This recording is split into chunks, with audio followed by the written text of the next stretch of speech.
What is up, everybody? Welcome back to my channel. Mystic Watch. Man, this thing is so fun to use. I can even do this. Okay, enough of that. Okay, welcome back to my channel. So today, we are making a video similar to the one that I just made the day before on Goddess Elizabeth, because she's now officially confirmed coming to global. We have on the actual 7 Deadly Sins Grand Cross YouTube channel the video for Goddess Elizabeth. And we can, sure, I'll play. It's only 40 seconds.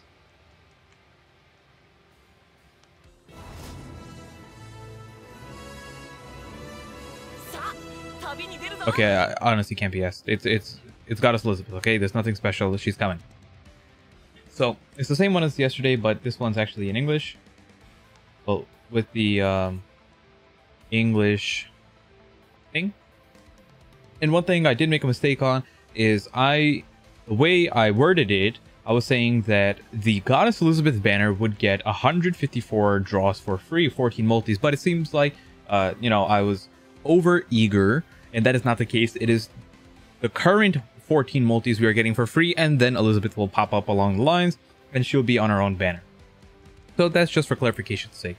But today's video is, because I already made the video on Goddess Elizabeth, today's video is going to be going over her, and I'll also be showing you on here what she's like with a PvP match, just so you guys get an idea of what she can do and how she's used.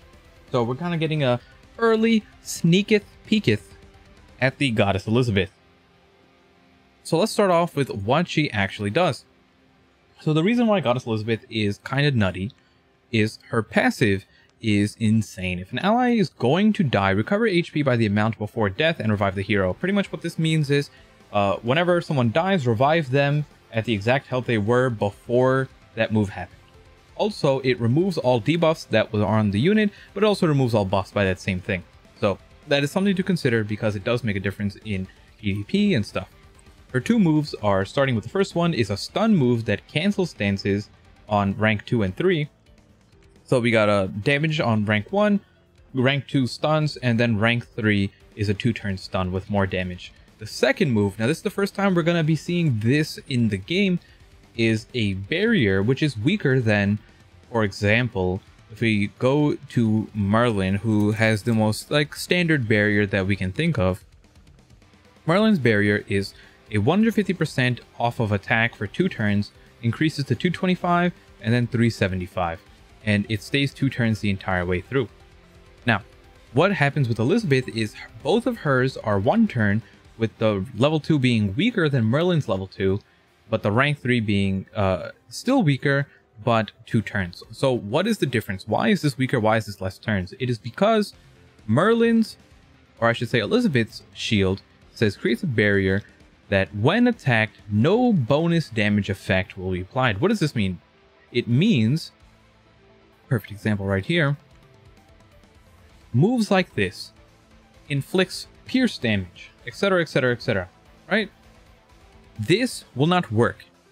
It'll simply do the 100% attack on all enemies, and it will not do this at all. It will not calculate the pierce in whatsoever. Another type of thing that you'll see is weak point. Weak point will not proc. Even if they have a debuff on, weak point will not proc at all. So units that do extra damage with some condition do not work. Another one you can do is, for example, Kyo. His co-destruction cards or his blaze cards, his co-destruction and blaze cards, which do extra damage based on ignites or debuffs, will not do any extra damage.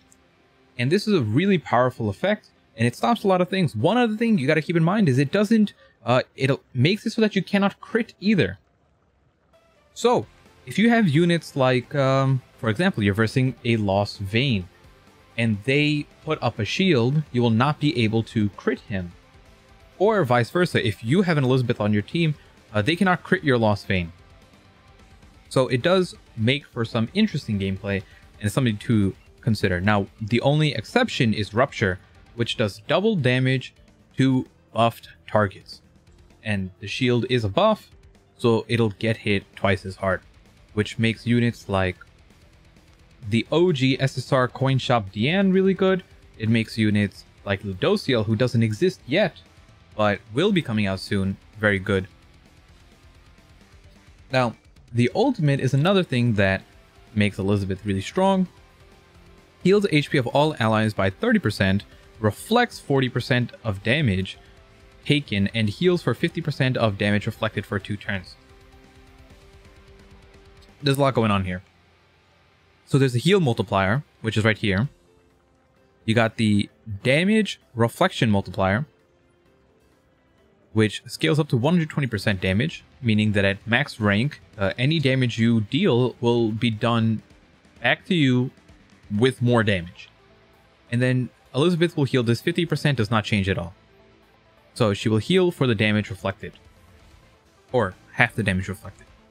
Now, one thing to keep in mind, it might matter, it might not matter for you, depending on if you're a whale, if you spend heavy, but Elizabeth is one of the highest CC units in the game, so investing into her, if you care about CC for your guild or anything like that, if you're pushing for top 100, top 0%, and whatever your goal is, if you do care about that, Elizabeth is one of the highest CC units in the game.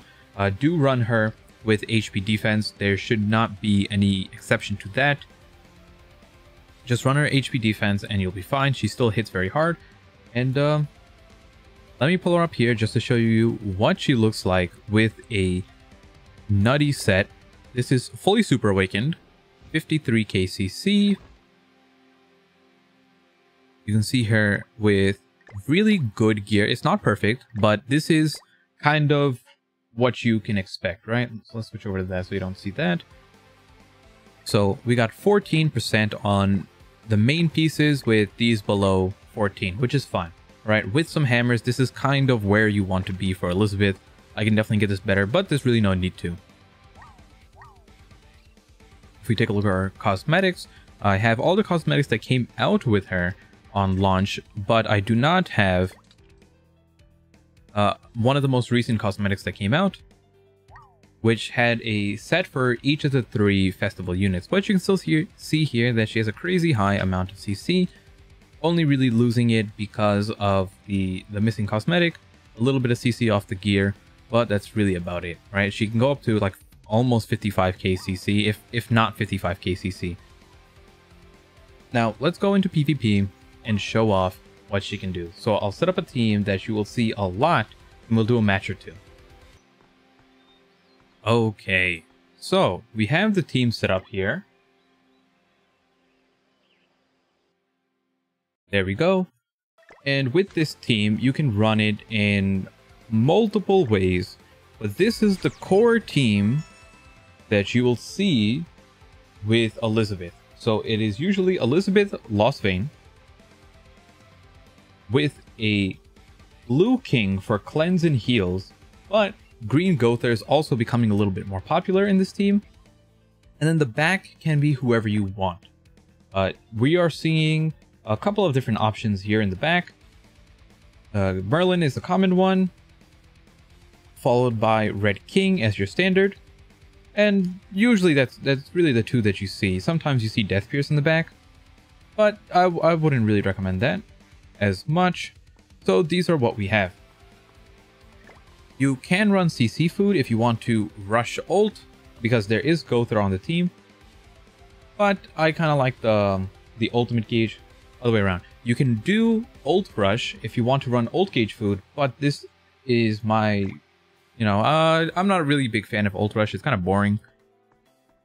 So I'd rather run this. Now, one thing to keep in mind with Elizabeth is that the way she works, or the way her passive works when you die, when multiple people die at a single time.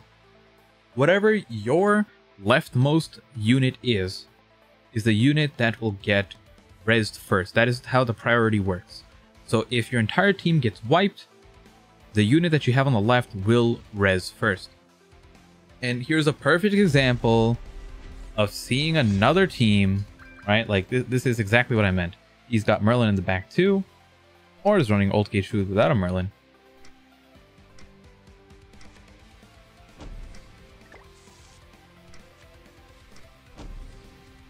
He has no cleanse, so we'll do this.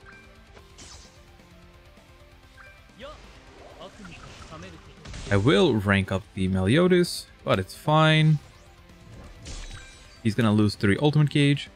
Ooh, and I have a stun too. That's kind of nuts. But it is a bot. 20 IQ bot as usual. There we go. That's the shield that we all love. It's not gonna stop my ultimate from coming out. And we are maxed rank. So they lose the ultimate gauge. We'll start off with this to break through the shield. We'll go with the Meliodas card. And we'll go after the Gother. But if I was to do this Meliodas card first, this would not crit a single time. Even if you break the shield, it will not crit on that move.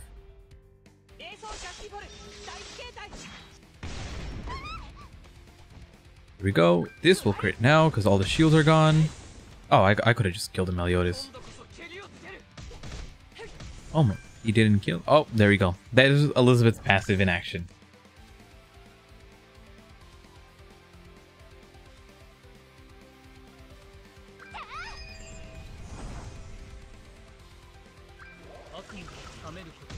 Yeah, we get it. Ooh, that's some damage. But you got to see my own res. Now, we don't have... let's do this, right? Let's do this. And we are going to stun... We're going to stun the Meliodas. And I think that should be good. This probably won't break the shield. But it'll get to the point where it's fine. And that's an example of what I meant. Those last like 2 hits on that move didn't crit at all. And they won't. They physically cannot. Even if you break the shield partially through the move, it's just considered that, you know, it doesn't matter. The move just won't crit. Ooh, I'm getting stunned here for sure.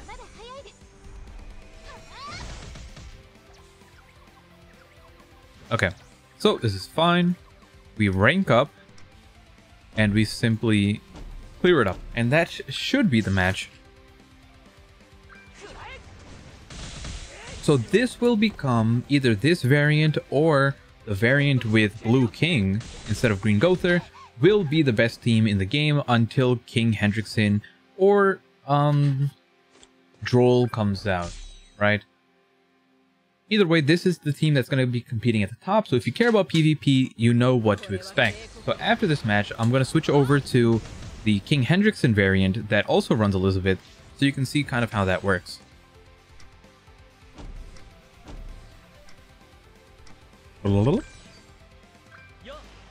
One thing I want to point out for Elizabeth is that she is also really, really good for PvE. We have game modes like Tower of Challenge, which is really difficult with the highest floors being up to 300 KCC. So Elizabeth is a really good PvE unit as well, which kind of makes her a more, you know, a more desirable unit. Let's do one more match of this, and we'll swap over to the King variant, the King Hendy team. Just so you can see what's currently being run in the meta. Actually, you know what? Like, that's a good enough showcase for that team. I'm going to switch over to the King Hendy right now, and then we'll continue from there. Okay, so this is probably the variant of the King Hendrickson team that you're going to see. This team, I've run it a couple times on my channel already. It is by far the best team in the entire game, and it relies on debuffs and debuff synergy between Hendrickson and King. King says if you have 2 out of the 4 debuffs on his list, which is all the dot ones, you got shock, corrosion, bleed, and it's shock, poison, bleed, and corrosion, which is not a dot debuff or whatever. He says if you have 2 of those applied, they can't cleanse, they can still heal, they can't cleanse the debuffs, and if you have 3 of them applied, they lose an ultimate gauge at the end of your turn. Hendrickson fits really good here because he has 2 of the 4 debuffs right there, right? He's got shock on this move, and he's got bleed on here. And King has that final one of poison. So they fit really well together. Demon Hendrickson has... what do you call him? A passive that makes any debuff move do 50% more damage, and he surrenders because he knows that it's over. With this team, you can also see Elizabeth in the front, but I believe that's a weaker variant. Elizabeth is a really strong anchor unit, and it's because when teams only can kill a single unit on your team, it's almost as if nothing happened, right? Like, they put all this investment onto wiping a single unit on your team, and then Elizabeth comes out with her passive. So keep in mind that her passive does not proc while it's in the back. She's just a really strong anchor unit. It's like when you see every now and then people running Escanor in the back, and when he comes out, like, you know, you're really running low on cards, like you used up all your good cards, you're not getting anything good anymore, or you used your whole like strategy with your rank ups, or whatever you're planning on doing. You kill a unit or two and you just see their Escanor come out, and you're like, how do I win? That's kind of the concept behind it. Now, you can run with this swapped. You can run with Elizabeth in the front and an anchor unit in the back, but it's kind of better to have Gother, right? And like, ever since Gother came out, he's better to have in the front just because of the damage he adds. So we'll do this, and I'm going to show... I'm not going to do it, but I'll show you what Tower of Challenge looks like, or Tower of Trials, whatever it's called, so you get an idea. But at the end of the day, is Elizabeth worth summoning for 100% if you have the gems? If you do not, if you cannot make it to 900 on her banner, skip it and save for Festival King, because she'll be on there. It'll be some time, like you'll have a few months where you just won't have Elizabeth at all. But if you can get the 900 right now, summon for her. If not, it's not worth it. This is a team that kind of counters with Droll locking debuff and buff cards. So we will... I want to go after Droll first.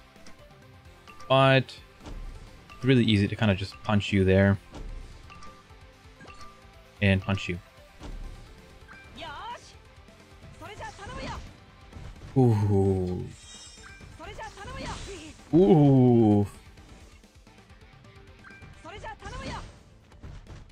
Green Droll locking out my ultimate, which is why he's such a good unit. Him and Zeldris become such a powerful combo of Red Zeldris by locking out ultimate, then removing an ultimate gauge and kind of resetting it all over again.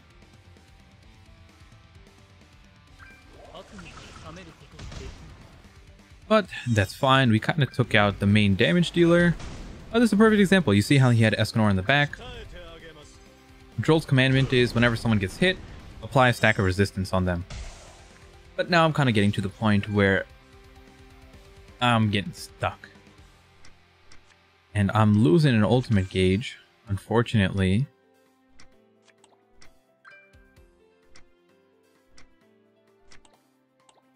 I'm going to cycle cards. I'm going to just get rid of this card. If he does not have another seal, I should be fine. But if he does, it makes it kind of awkward for me because my entire hand gets locked. So this Droll team is a really good counter to this team, but it ends up becoming, it's not as strong to other teams like that Lost Vein team. Yeah, he has it again. Nothing I can do. He's just a better player than me.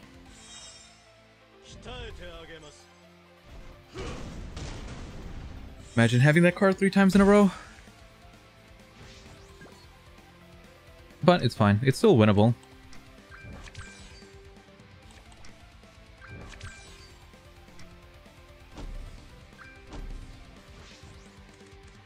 Oh my goodness. So he gets God draws and I get really unlucky draws.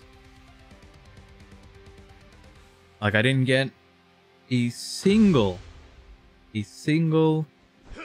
king punch. If he's 6'6", he definitely... It depends on how many people he can kill here. Yeah, there's probably not much I can do now. It doesn't kill. But you'll see Elizabeth come out and see kind of how it works.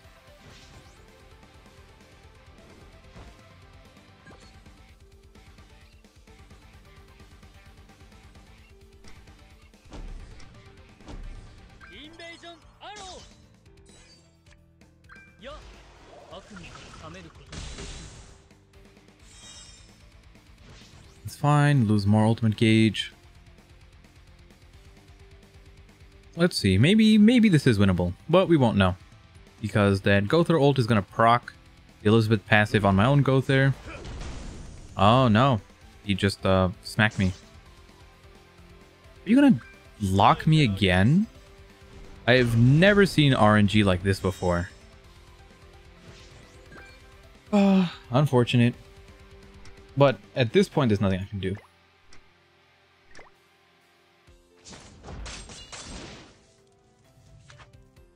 We'll leave it alone. Unfortunately, that's not a good example, only because even though the matchup is in his favor, usually they don't draw like Yugi at the end of a life or death situation, and we'll typically win at that point. So we'll end off the video in about a minute. Just one more thing I wanted to show off is in Tower of Challenge, which is not out on global yet. But you can see here that it is a massive amount of stages with really good rewards. It's hard to see because they're all covered up, but you get Super Awakening coins, which are needed for Super Awakening. You get gems, you get Part 2 tickets, Part 1 tickets, and you get a good amount of materials like hammers, which are super important. You get up to 60 gems in here as well with that Part 2 ticket if you can beat that final stage. And I wonder if it'll let me see the actual stage, but you can see here it's like 300k CC, and they are crazy high, right? Like, it won't show you here, but this stage is like 280k, and they're all around, like, they just scale up. So they'll get harder and harder as you go up, and Elizabeth is pretty much guaranteed to help you win. So that's it for now. I'm going to leave it off there. Hopefully you guys got a better understanding of how good Elizabeth is, whether you should summon or not, but I'll make a full should you summon video once the banner actually drops and we get a better idea of what's on there. That's it for now. Enjoy, and I'll see you all next time. Peace out.